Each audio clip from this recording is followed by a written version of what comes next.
straight after this, right here on Capi Talk. Music, up with the best voices, up with the latest info. Capi Talk 100.4 FM at 7. Harare's heartbeat. Hashtag 7 and up. 25 minutes before 8, before 9 a.m. is our time. We are live on our Facebook page, Capi Talk 100.4 FM, Harare's heartbeats. Drop in your questions. So many things that you want to talk about. We've got Baba Harare in the studio today. Yeah. Good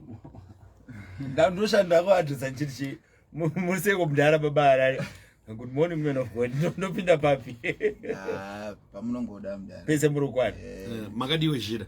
Kushira zvisi. Ayo ndina nini. Aiwa, tinobwinya. Kana kampfekero kacho katosiyana. Yeah. The name Baba Harare. Yes. It's a name that will forever be there in a lot of people's minds, and those who go out to have fun and those who love JIT music who always have that name. Is it a name that you're prepared to let go?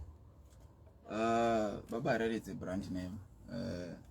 I think ringazorabika zvachose hazvibudi zvangofana nemunhu unogona kungoine supermarket yako kana uri kunzi okay unogona uri okay but uchienda kuchechi. So it's a brand name. Atingati ringarabwa kuti kunge rine madhimoni. No. But it's a brand name associated kuna Baba Harare vataiziya, and there's a new Baba Harare vatakuziya, and that Baba Harare wakudhara ndainzi Baba Harare. So you think we'll continue calling you Baba Harare, even the music that you're singing now is different to who you are now? Yeah. To what you're saying then? Yeah, kana ndishedza ri Baba Harare ndotongodaira ndori watoenda pamaplatform ndoripo. Hatingamboti ringazochinja, but tiri kuedha new name. Taritaura zvedu pari kubuda EP redu kuti nealbum nyowani. But brand name Baba Harare aripo. Pane album nyowani, it's a gospel album kana? EP. Okay. Yeah. The gospel obvious. The change that has happened within Baba Harare, is it something that just you something that you just woke up and you said I want to change, or it's a process that you've lived for a time? It's a process. How long did it took you? Since 20 COVID, man. 2019, 2020. 2019. Saka mutaura coiling family akuchisina. Kusina. Nothing from Baba Harare to expect radaro. What made you change your mind? Is it the new beautiful wife, or it's a calling from God? No, it's a calling. Because chinchaka paudara ndichifunga nezvacho. But ndaishawo ndo you know, kana ukatanga uzvitsvaga mara unoshanda neuyo yemunhu kazhinji avamanikidze munhu tendeuka. So the moment ndakatanga kutsvaga nezvazvo uchiverenga shoko uchida kutsvaga kuti panyika vana takauya kuzomborowa jembe here, totofa, tobhadhara rendi, totofa, zvotofarana. So ndaitsvaga zvinhu zvakaita seizvozvo kusvika ndazonyatsopabata pamita yacho che. Pane here an incident that happened in your life that you would say this has been a life-changing situation? Like you're saying, was there something chakamboitika muupenyu chakakutrigger kuti no, I have to do something in the house of God? Chekutanga ndechekuti kuzvibvunza takazvarirwe.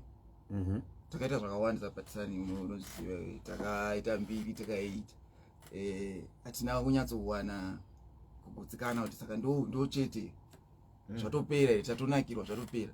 So ukaverenga shoko raMwari ndopaunozowana zvinhu zvizhinji takasikirwa kuita the will of God. Kuna mascripture hoba anotiudza kuti ndochete zvatakangosikirwa kana. So Baba, I've seen so many prophets on social media. Yes. Baba Harare ngawe vandione ndivanamatire. I've got a sermon for him. I've got a message for Baba Harare. Was it kutendoka when you came through those prophecies and prophets? Vese vangwane ma message akanangana nemi. Inini andingati ndino appreciate ma prophets anodaro, but kutendeka kwangu ndakatendeuka ndisina prophecy number 1. So after ndazotendeuka ndipo ndakazoona mamwe prophecy ekudhara ana pane vanonzi vaNdlovu vekubulawayo Yeah, Ndlovu. ndakaona profesi ye4 years ago, Okay. but after ndatozotendeuka, so vaingotaura kuti pane mission andiri kuona achatendeuka, vakataura vanhu vachiti achasiya nonsense dzaari kuimba ndowetira vakashandisa. Okay. But ndakaiona izvozvi. So I have to ndakatozobvunza kuti vaine here mukuru zvanzira iyi ndaivaiwe. So what do I approach a Prophet Law? I'm not direct. Okay. Ndakatuma someone ari close. Okay. And vakataura kune vamwe hope vachatendeuka vanyi.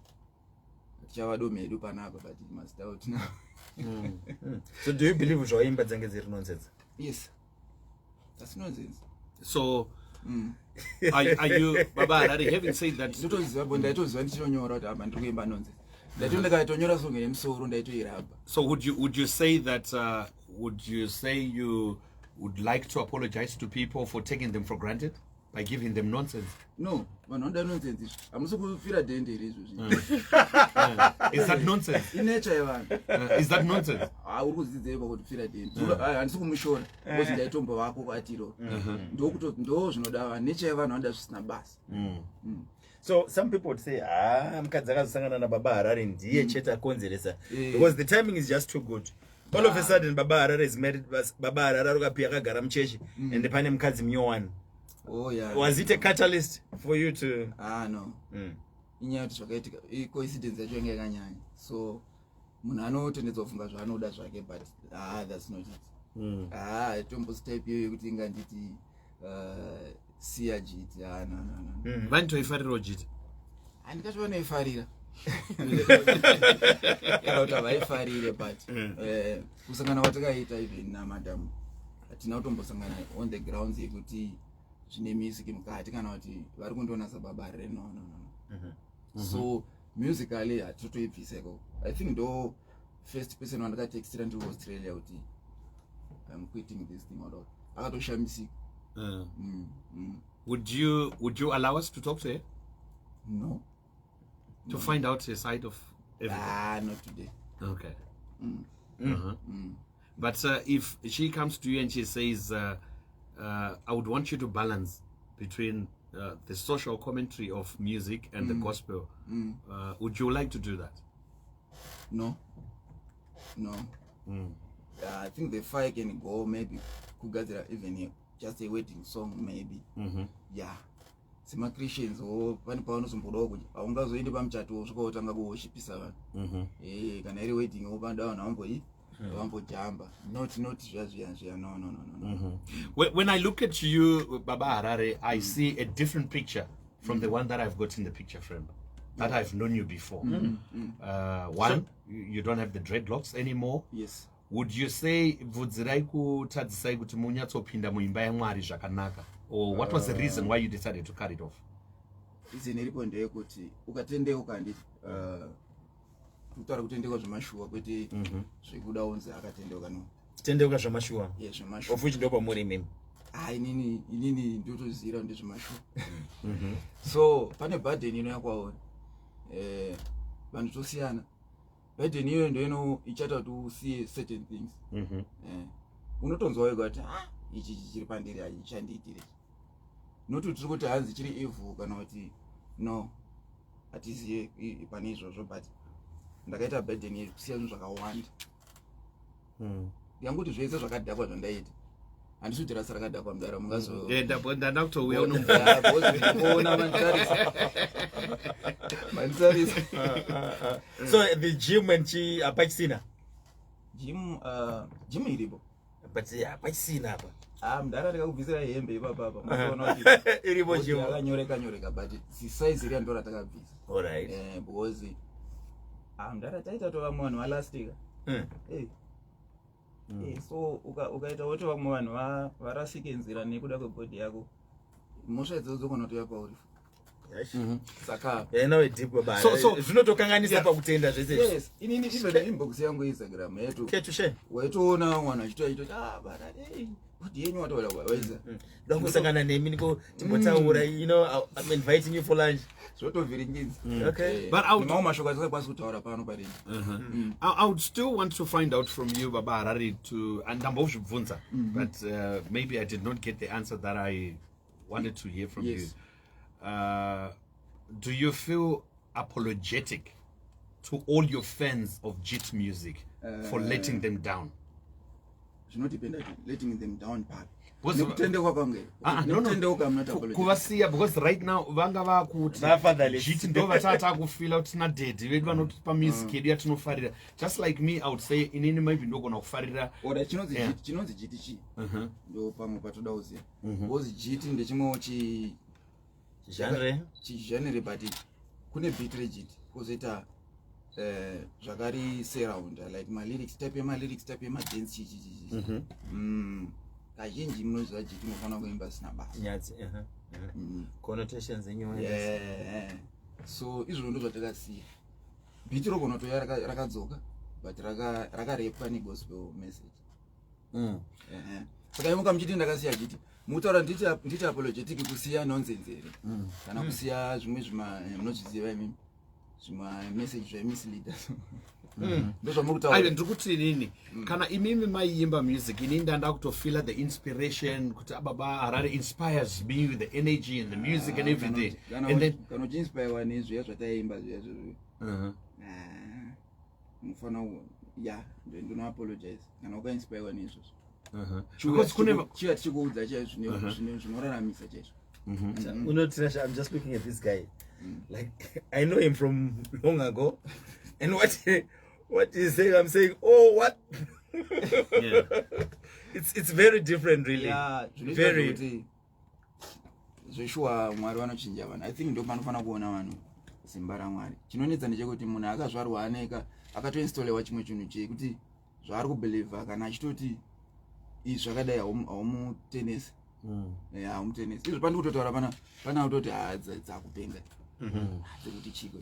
Pane vatonyera zvanzi vachasiya zvavo vachadzoka. Saka munhu inonzi ndingati chiko. Kutya chokwadi. The truth inotyisa kuti munhu ifese because hausatova ready kuzviita.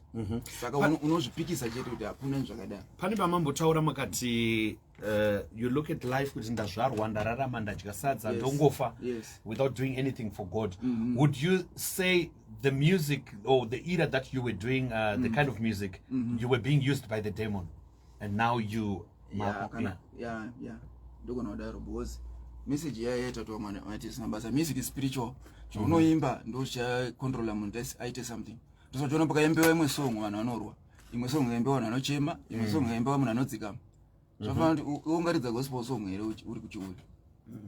Unoona kutotanga kutofeka nakwena. So music is spiritual. Zvatotoimba zvaita nomwe munhu atopinda kana muchiuri che. Hamusi kuona message yari kunzi makatibatisane edzi makuti siya tega vanhu majokes I know but ichokwadi. So life is spiritual, music is spiritual.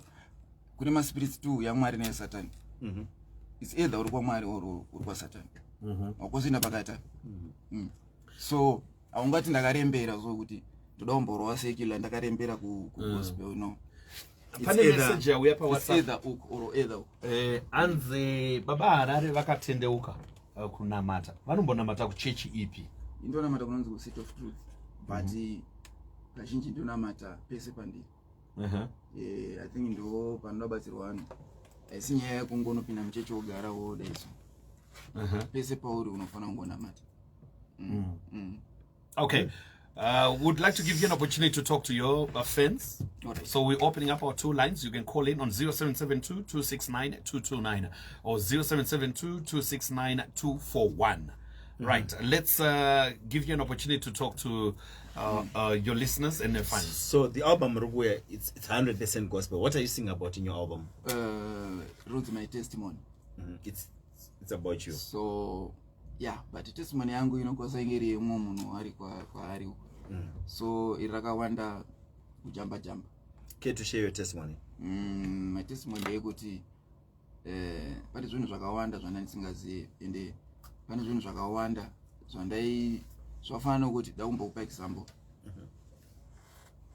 Testimony yangu yekutanga ndeyekuti ndakwanisa kuziva Mwari ndega. Testimony huru. Kuzoita testimony inodzikisirwa navanhu vakawanda yekufema. Kutomuka ndichihwaira because kana hakuna chitunha chinonamata hakuna chitunhu achitotendeuka ukafa zvadhakwa uchazombodzoke uchida kuti Mwari sore. Saka testimony imwe hombe kutofema kwatiri kuita kuno. Yes, so ndatendeuka ndasiya zvandaita ndakatanga kusatora mashows secular kutokanzura kuti apa chisenga kanzura akawanda mamwe mafestival kuna na UK chichi makolab mamwe una vaimbi vahombe vekunzi. So testimony yangu ndeyekuti handina kumbobvira ndarowa nenzara, handina kuchinja life, wakansela zvesezvo. So ndakanyatsona kuinga neMwari ari kuprovide vega. So ndo testimony yangu futi yo imwe hombe iyo. When you look at your group that you were singing with as Baba Harare, makavasiya here, makafamba mese here, pane vakatendeuka onemi here. What's going on with them right now? Ndinawo patotazawaba mulonji yangu yandakaita ndova ndakatouridza nawo pakuzoti vatendeuka here zvemashuwa handizozezva. It's a personal decision. Personal, but tingori nawo techingovanamatiravo kuti bosi kutendeuka pamwe pacho haisi power redu isusu. Mweya mutsvene kana asina kunyatsokukontrola munhu zvafana nini mungati pana pandaisiya GTV dai kuri kuti kuda kwangu ini. So you mean there's pane chawakasangana nacho Baba Harare chakaita kuti wanyatsosangana nacho kuti this is it. Unoziva taizi yati Paul akasangana nechi ana Barnabas vakasangana nechi vari pamadhongi. Chawakasangana nacho iwo like chawazoziti even wakona maprofessor waiti ndinda kutaurwa what made you? Chikutanga ndakatanga developa imwe nzara nezvinhu zvaMwari stereke yandisingatonzwisisika neni. Ndaitonzwa kuti even vanhu vachiti ngatibude boys imbonoita tiri kuita ndaitonzwa kuti no yatova force tingaiti burden alright yokuti unenge wakaremerwa so batisani zvokuti vanhu unongoshawa kuti vanhu vakakuziva zvandiri kunzwa here. So handisi kutaura zvokuti ndiri kufungidzira patati kuAustralia patoo yedu ndaini vaimba vakawanda vainotozvisa zvandiri kutaura kuti vaibuda vachienda kunofara kana lesi vari kuenda out kuAustralia nikuda kumboona ndaisara ndiri murumu ndiri one ndaitotadza kana kubuda. So kusvika promota atoti Baba Harare anozvigaira asi kuda kumikisa nevamwe chichi izvono vanga singazive kuti pane zviri kutoitika. So ndo mandakatendeukira murumu yehotel zvokunyatso kuti ndaticide uri wega ndiri one. Ndobva ndakatextira madam ndikati ndo zvandafunga ndakangoti ameno pamwe ari kutamba. She was supportive kurondo rwako rweGT usati watendeuka? Stereke. So havana kupindira padecision yako, it was your personal decision? Personal. Then ndobva ndatextira bosi ndakatanga ndachechi kudhara kani ndichiri nerasta kudhara ndatoenda kuchitungwiza kwandiri kuenda izvozvo ende pastor vacho vedu ivavo ndasingatombobudiso pakamera taura media musanetsa munhu samubudisa pakamera chichi. So vanhu havana kuziva ndakatanga kare kuenda kweko. Ndobva ndakatextira ndakati ndafunga kusiya zvikati why ndati ndo zvatovapo but havakangoti handingakuadvise kuti siya izvozvo. Let me pray about it uzonoti alpha. Okay, so we've spoken about your personal journey that you have done. How have your family, muri yenyu, appreciated this? How have they taken all this? Kumusha dzinza renyu vakazvitora sei? hazvina unotambirika api kutanga zvakanyatsona. So we share brother naBaba Harare kumwake mkumo akandiudza zvikanzi ndo zvapo uri kuti chiko Simeon Simeon. Saka hazvina unyatsondotambirika api kutanga zvakanaka because haisi easy decision yekuti career yawashandira yapa Peacourt ndakusiya. Zvafanira ngoti patisani uri kuenda kuchikoro uchipedza waenda kuuniversity uchingotanga ushanda kuti ndakusiya ndada unorima apaone madegree finance. Saka makazovaconvinza sei kana vakazozvitambira? Vakazozvitambira. Verenga gumana 915 tinashe vakatozona munhu uyo ari serious. Let's see if we can okay, right, this message is saying that a friend of mine Weku Australia told me that even the show you had in one of the cities, Maiwone Kwakoti, you were not in act. The show Hans maionekwa kuti something changed on you. Yeah, chokwadi. Because I remember ndichitomba masong achairema. Ndaitofila kugrifa kuti boy. So that's when I was a decision kuti ndakungosiya. Chinonesa vanhu vazhinji ndosaka mwana izoita depression kana kuti because unongone burden yaMwari iwe chiramba. Aindana ni time ndiramba but kare time ndichiramba ndichiita nharo chete ndichinzwa kuti hayewa something. So ndakazo chakata ndizodzikama ndinyatsoti saka ndizvozvo kutozoona professor Hobo yevana akatowanda vamwe ndaisenderwa ma inbox vana vasingatomboziva. Okay. All right, Baba, let me give you an opportunity to talk to your fans as they call in on 0772-269-229 or 0772-269-241. Let's go on the line. Capital, good morning. Great. Please go ahead and talk to Baba Harare. Baba Harare. Yebo. Ndofara murise. Ko baba kuti mima papa mimi maimba nonsense atini zakwatudzika masongs ma playlist edu kai. Music inonetsa kuti ingaitwa shut down because yakatozara ma platform iri mafoni evanhu. Chaungatoita iwe semunhu kutongoita shut down munzedza. Otherwise music inogona kurarama zvakare. That's why ndiri kutry kukavhira kumbo mwaya dzegospel kutira kuti at least anenge andisuwa kana asingadi kunzwa dzekudhara anondoteerera dzegospel idzodzo. Yeah, because I do understand my calling anenge aripo but manje apa kana ya nonsense means achafanira kunge ichiridzwa kai yakunyadza kuridza music yayo. Yanga yagara ichitonyadzisira imwe yacho. Ndo chokwadi. Yeah, yanga yagara ichitonyadzisira imwe yacho. All right. Thank you so much. All right, let's pick another call. Good morning on Capi Talk. Mamka Seinko. Tamuka edu Mamka Seinko. Kumira kuti mutaure na Baba Harare vakateerera. Makadiwo ala. Tinofara makadi. Kweli saka imimi pamaimba music yenye chiti mains Baba Harare. Saka izvo zviri kugospel muchongoisi Baba Harare ere mani rine zitanyowani. Zitanyowani ndiri kuuya but brand name rekuti Baba Harare harisi kukwanisika kubvisika zvaizvozvo. Oh. Yeah. Decision yenye makaita. Don't my DJ Shani. Tinotenda. All right. Thank you so much. Another call. Good morning on Capi Talk. Okay, nobody there. Let's go on another line. Good morning on Capi Talk. Yes, good morning. How are you? Please go ahead. Okay, lost the caller on the line.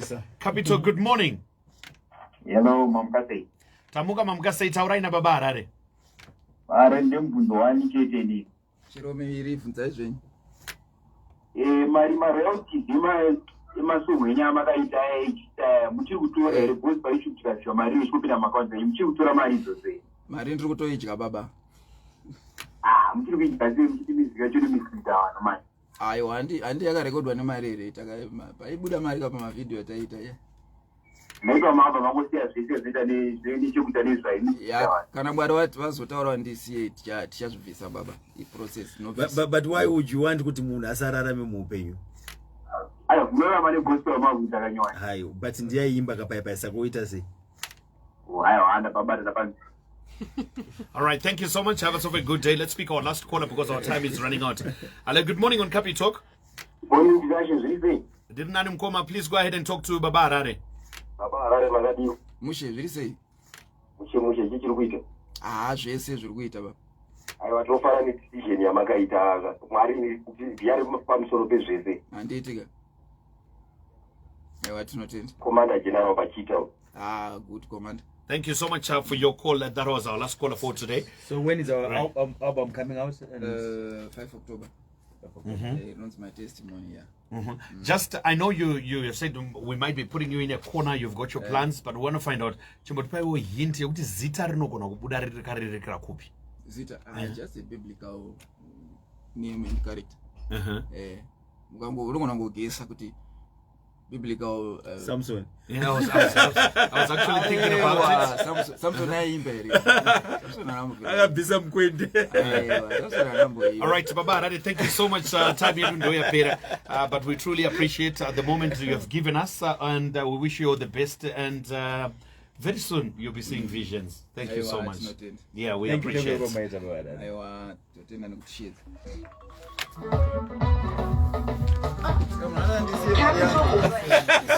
Harare's heartbeat. Shumba.